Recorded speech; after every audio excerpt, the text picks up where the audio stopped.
Hey guys, it's Hannah and Teddy. Psychology video. Psych. Intro to Psych. And we are going to do our video on cult indoctrination. Hopefully you enjoy it. The goal. Every cult has a stated, vague, and metaphorical goal.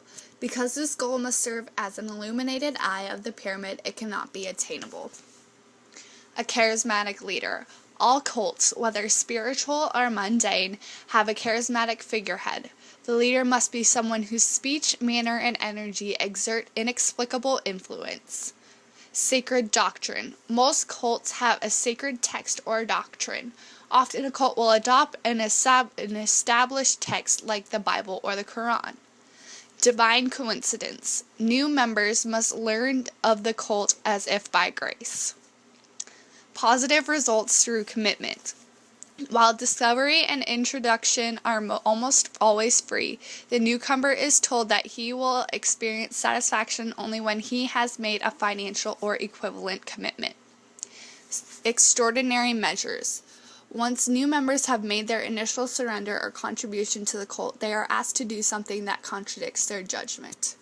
Member complicity. Once an extraordinary measure is taken, the members are rewarded with complicity in the greater pyramid. A cycle of breaking self. After extracting extraordinary measures and complicity, the cult exploits the commonly practiced spiritual discipline of self-denial and demands increasingly difficult acts of faith from its followers. Confusion and transference. By alternating self-interested and random demands, the cult brings its followers into a stage of great confusion. They aren't sure how to please the cult. Perspective behavior. Like any victim, an induced regression and transference, once their ability to make decisions have been suspended, the cult members look to their leaders for guidance on how to behave. The goal of inclusion. Once transference has been achieved, the elusive stated goal of the pyramid cult is replaced with the much more tangible one of establishing a relationship with the cult leaders and acceptance into the cult.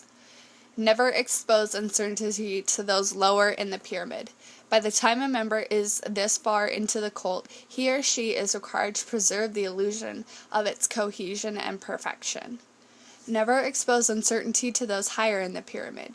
Eventually, any expression of doubt at all is deemed offensive against the cult. The cult precludes all other commitments. One by one, each member's connection with the real world must be reinterpreted as base attachments that need to be limited or purged. Never refuse a request.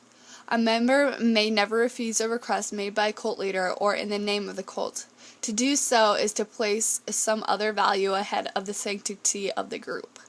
All requests can be challenged. A cult member who has made an inappropriately personal or self-interested request in the name of the cult will be challenged. On the other hand, members who are not in the leader's favor can get away with almost anything of those beneath them. Never take action in the cult leader's name.